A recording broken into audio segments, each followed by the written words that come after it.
우리나라 미국이 2+2 고위급 협의로 관세 협상 첫 발을 뗐습니다.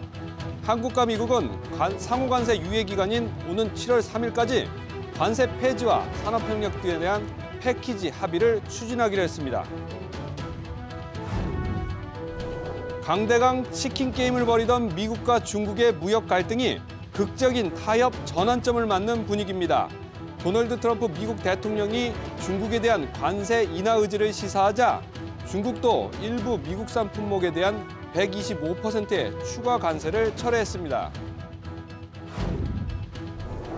SK텔레콤이 최근 유심 해킹 사태에 대해 사과하고 다음 주부터 전 가입자의 유심을 무상으로 교체해 주기로 했습니다. 하지만 근본적인 해킹 수법 규명이 될 때까지 불안함은 계속될 전망입니다. 국내 은행의 원화 대출 연체율이 2018년 11월 이후 6년 3개월 만에 최고치로 치솟았습니다. 이런 가운데 국내 4대 금융주주는 금리 인하기 예대금리차 확대로 올 1분기에도 5조 원에 육박하는 순이익을 거두며 실적 잔치를 이어갔습니다.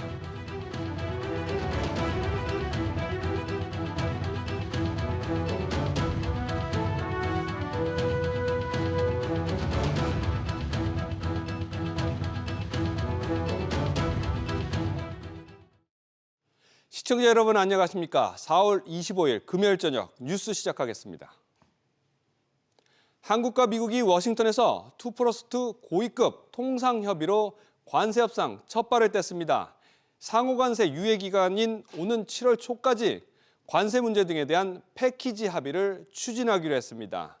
우리나라 조기 대선 이후 차기 정부 출범을 염두에 둔 것으로 해석되는데 일단 우려했던 방위비 문제는 거론되지 않았지만 환율 문제가 변수입니다. 첫 소식 이한나 기자입니다. 어젯밤 한미 양국 고위직 간 첫 통상협의는 85분간 지속됐습니다.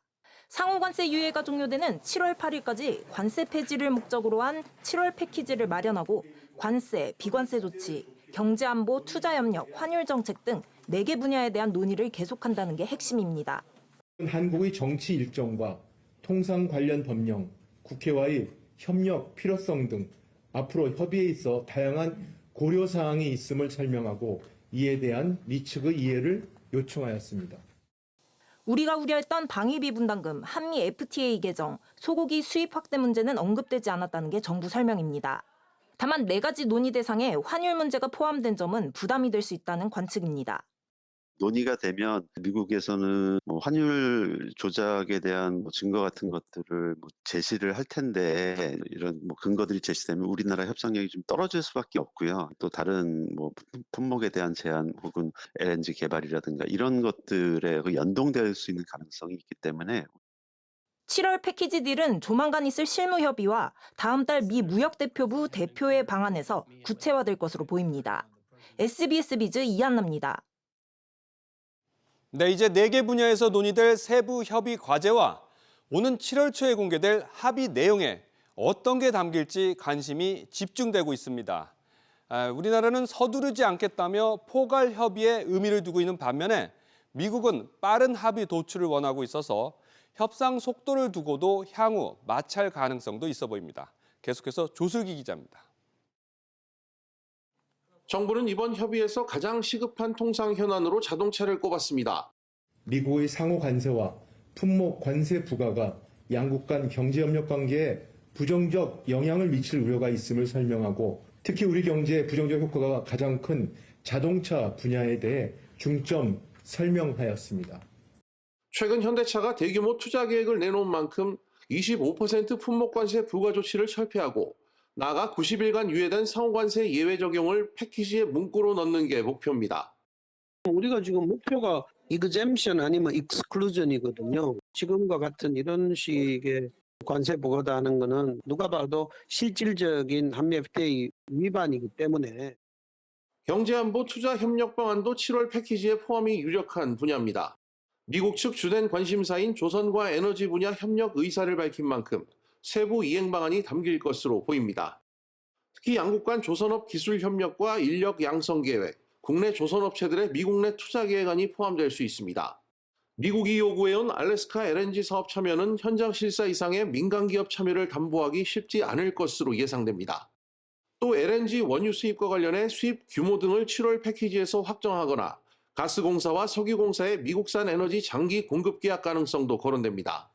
쇠고기 수입 올령 제한 등 비관세 장벽 완화 요구는 우리 측 피해를 최소화하는 방향으로 패키지에 담는 노력이 필요합니다. SBS 비즈 조슬기입니다. 네, 강대강 치킨 게임을 벌이며 맞서던 미국과 중국의 관세 전쟁도 중요한 전환점을 맞고 있습니다.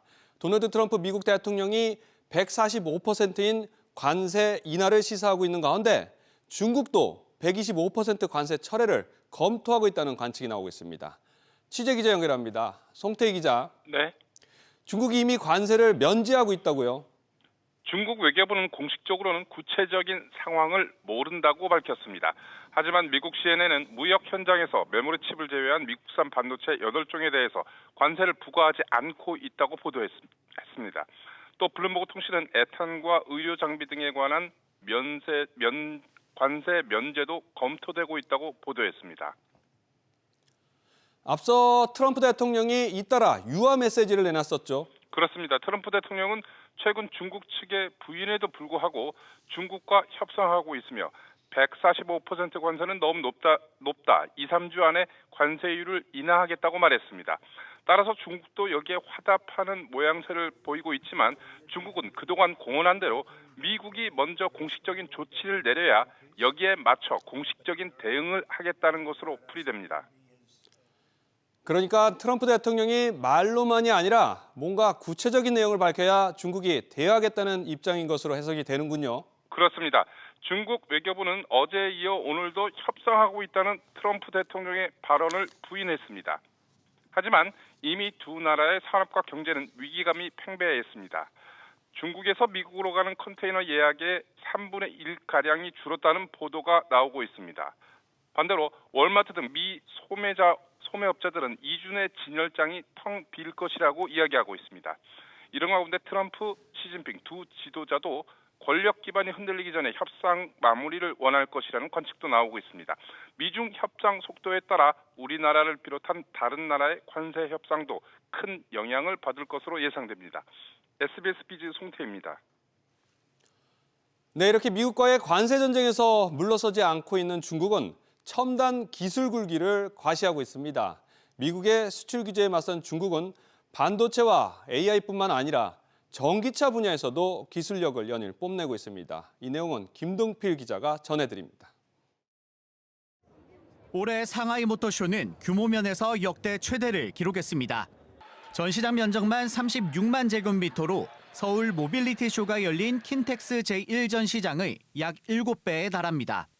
다른 모터쇼가 크기를 줄이고 있는데도 홀로 규모를 키운 건 미중 관세 갈등이 치열한 가운데 배터리나 전기차 등 기술력이 궤도에 올랐다는 걸 과시하려는 목적이란 해석입니다. 중국이 쫓아오는 속도가 아니라 우리보다 역전된 부분이 많다라는 측면에서 좀 이제는 메이드 인 차이나 무시할 것도 아니고요. 미중 간의 경제 갈등도 미국이 중국의 이 기술 굴기에 대한 또 글로벌 시장의 진출에 대한 공포감을 갖고 있는 거예요. 상하이 모터쇼에서도 베이징 자동차, 창안과 같은 대형 업체를 비롯해 체리 등 국내에 알려지지 않은 중국 스타트업들도 전기차를 선보였습니다. 배터리 기술력도 현재 글로벌 선두로 올라선 상태로 CATL이 520km, BYD가 470km를 5분 만에 충전하는 기술을 내놨습니다. 모두 현대차 급속 충전 속도보다 3배 이상 빠른 수준입니다. 상황이 이렇자 글로벌 완성차들도 중국 현지 중심 전략으로 개편에 나섰습니다. Our biggest production plant worldwide is located in Beijing. Mercedes-Benz has ever strengthened its commitment to China. We keep investing in our local capabilities and we intensify cooperations with Chinese partners.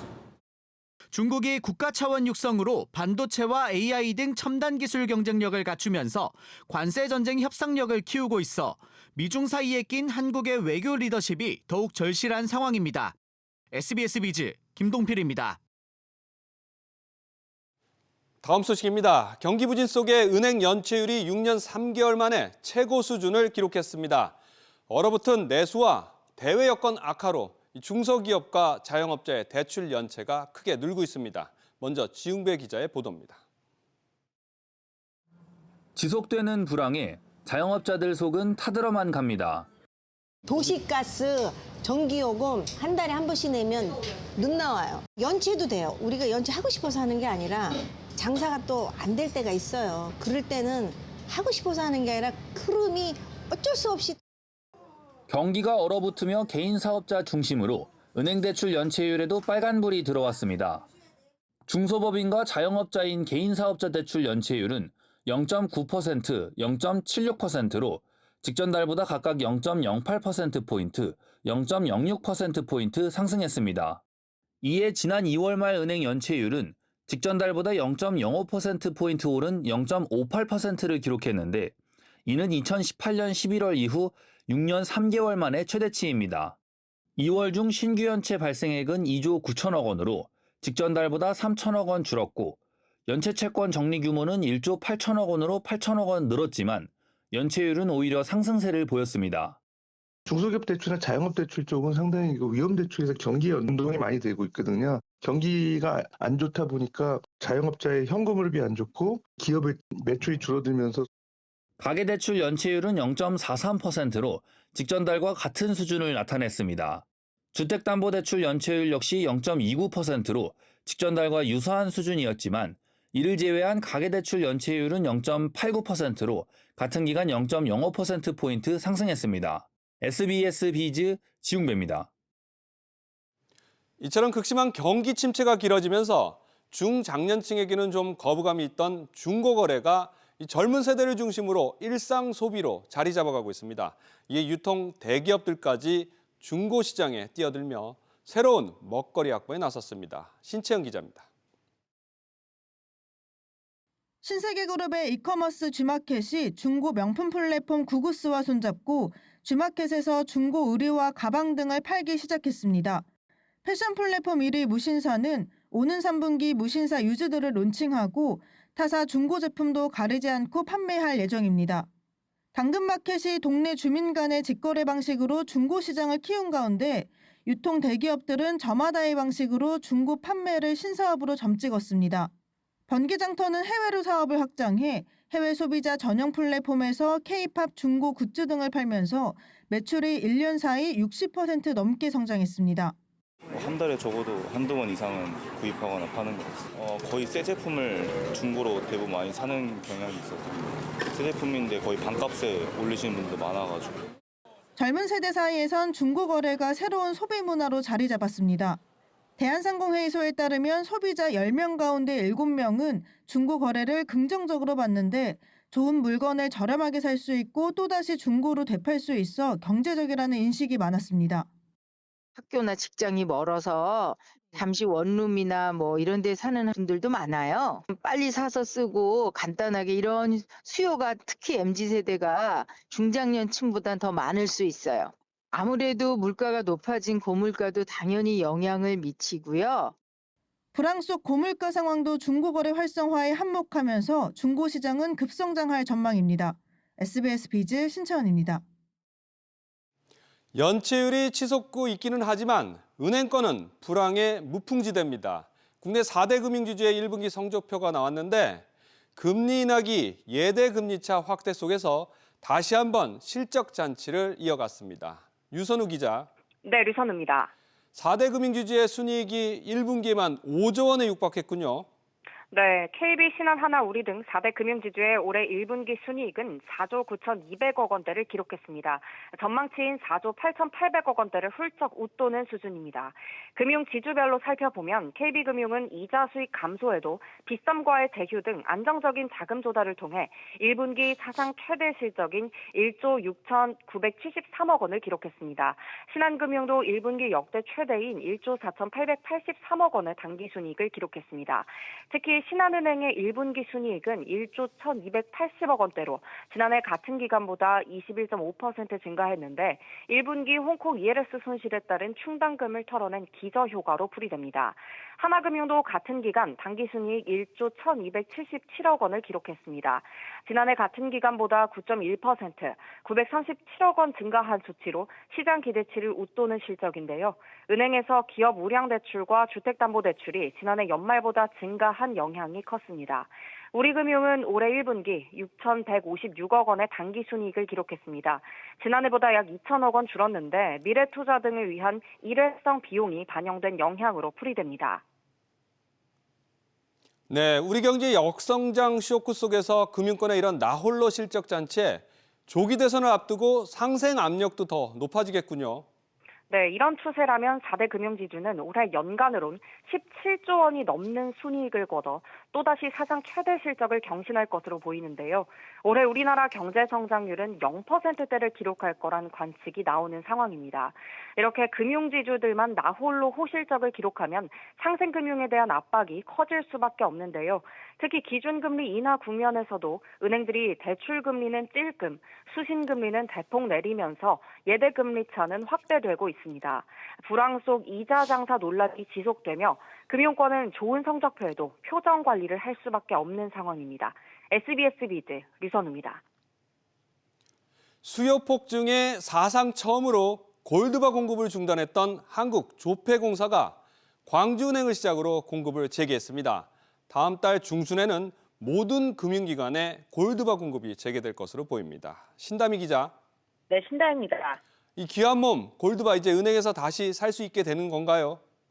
네, 한국조폐공사가 지난 17일 광주은행을 시작으로 골드바 공급을 재개한 것으로 확인됐습니다. 다음 주 금요일인 다음 달 2일부터는 우체국에서도 골드바 판매를 시작할 예정인데요. 조폐공사는 기관별로 순차적으로 공급을 늘려 매달 중순에는 모든 금융기관으로 공급을 재개할 계획이라고 밝혔습니다. 다만 조폐공사 관계자는 순차적으로 골드바 공급 재개는 하고 있지만 금수급이 완전히 안정화된 것은 아니라고 밝혔습니다. 그럼 골드바 품귀 현상은 좀 가라앉겠군요. 네, 그럴 것으로 보입니다. 골드바 수요가 폭증하자 지난 2월 조폐공사는 사상 처음으로 자사의 쇼핑몰과 오프라인을 비롯해 13개 금융기관과 2곳의 전통시장에 골드바 공급을 중단했는데요. 이에 같은 달 국민은행과 우리은행도 골드바 판매를 중단했다가 이달 1일부터는 한국금거래소의 골드바를 수급받아 판매를 재개한 바 있습니다. 조폐공사도 이달 1일부터 자사의 온라인 쇼핑몰과 오프라인에서 소량의 골드바 판매를 다시 시작했고 순차적으로 금융기관으로의 골드바 공급을 재개하고 있는 겁니다. 금값은 여전히 높은 수준을 유지하고 있는데요. 이번 주 국제 금 선물 가격은 3,500달러 선을 뚫었고 오늘도 3,300달러 선에서 거래 중입니다. 국내 금 가격도 지난 22일 68만 9천 원 선까지 올랐다가 오늘은 67만 원 선에서 거래되고 있습니다. SBS 비즈 신다입니다. 네, 해킹 사고가 발생한 SK텔레콤이 일주일 만에 전 고객 유심 교체라는 특단의 대책을 내놨습니다. 하지만 해커가 공격할 때마다 이렇게 유심을 바꿔줄 수는 없는 만큼 어떤 수법이었는지 원인 규명이 시급한 상황입니다. 보도에 안지혜 기자입니다. 고객 여러분과 사회에 큰 불편과 심려를 끼쳐드린 점에 대해 진심으로 사과의 말씀을 드립니다.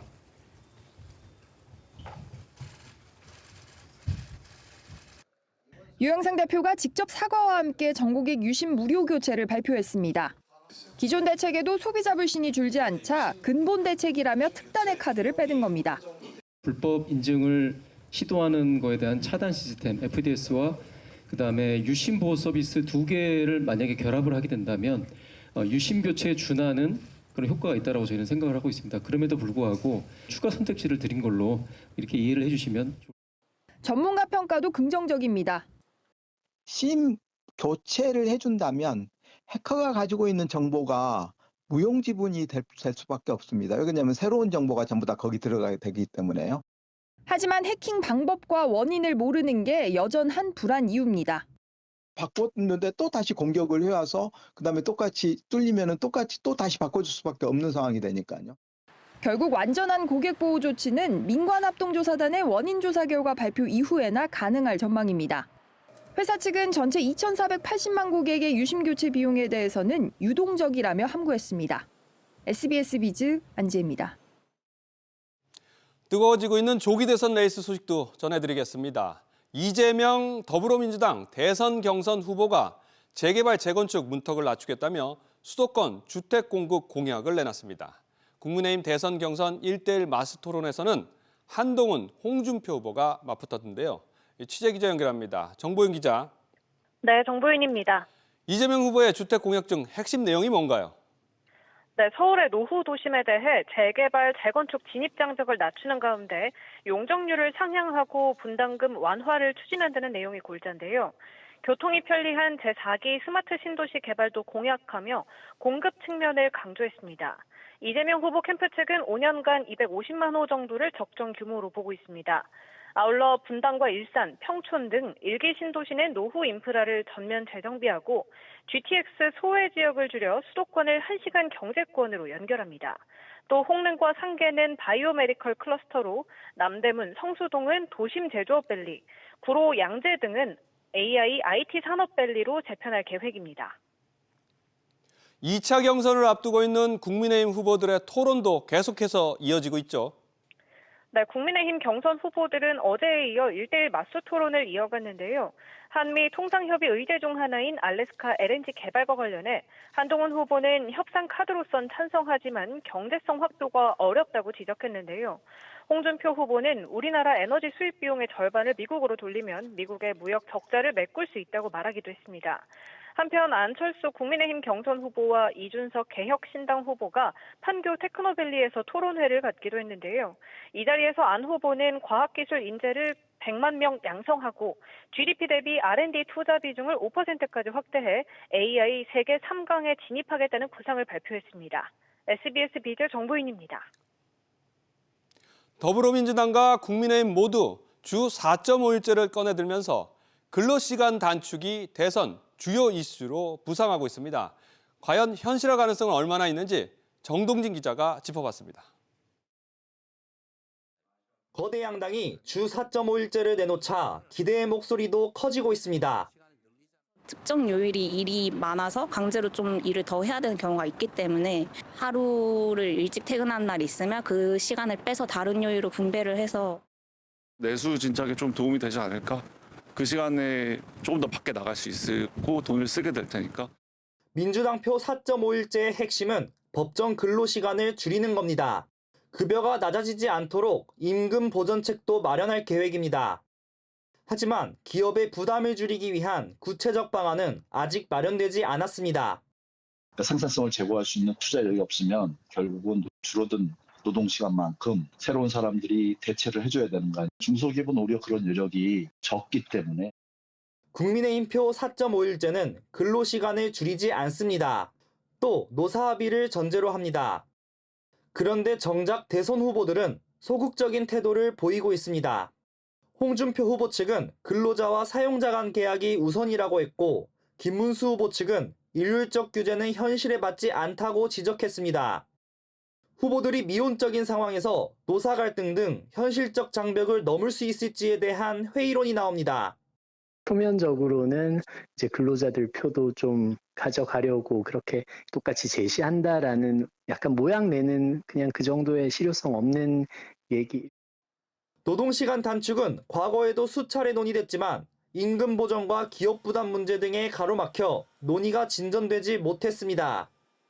공약 자체보다 더 중요한 건 주 4.5일제를 삶의 질 향상으로 이끌 수 있도록 설계하고 이해 당사자들과 조율하며 실행해낼 준비가 됐는지를 따져보는 일입니다. SBS 비즈 정동진입니다. 비만 치료제에 대한 관심이 커지면서 관련 시장도 급성장하고 있습니다. 앞으로 청소년도 위고비 처방이 가능해질 것으로 보이는데요.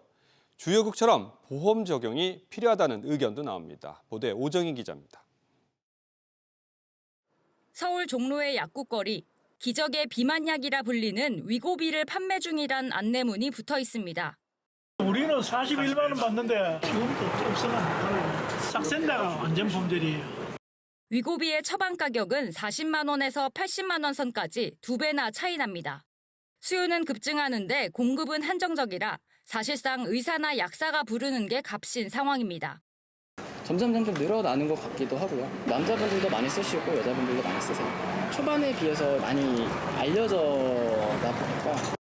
미국과 유럽 등은 청소년에도 처방이 되고 있는데 우리나라 식품의약품안전처도 12세 이상 청소년 투여를 검토하고 있습니다.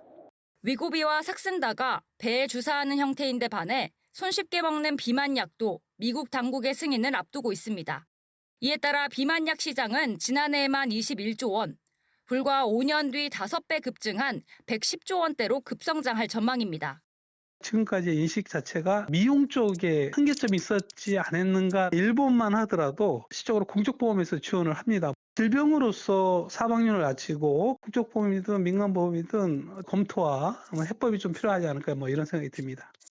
이런 가운데 삼성화재가 위고비 처방에 연 100만 원까지 보장하는 상품을 내놓는 등 보험업계도 비만약 시장을 예의주시하고 있습니다. SBS 비즈 오정인입니다. 안녕하세요. K웨더 라이프스타일 예보 신지수입니다. 이번 주말에도 서울 낮 기온은 20도에서 21도 안팎으로 선선한 봄 날씨를 보이겠습니다. 다만 일교차가 커서 아침과 밤엔 서늘한 만큼 기온 변화에 유의하셔야겠습니다. 중국에서 발원한 황사가 이동하면서 내일 오전까지 전국적으로 탁한 공기를 보이겠고요.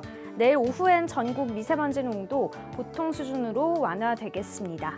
동쪽과 내륙 곳곳으로 건조특보가 발효 중인데요. 바람이 강하게 부는 곳이 있어 화재 발생하지 않도록 주의하셔야겠습니다. 다음은 자세한 지역별 날씨입니다.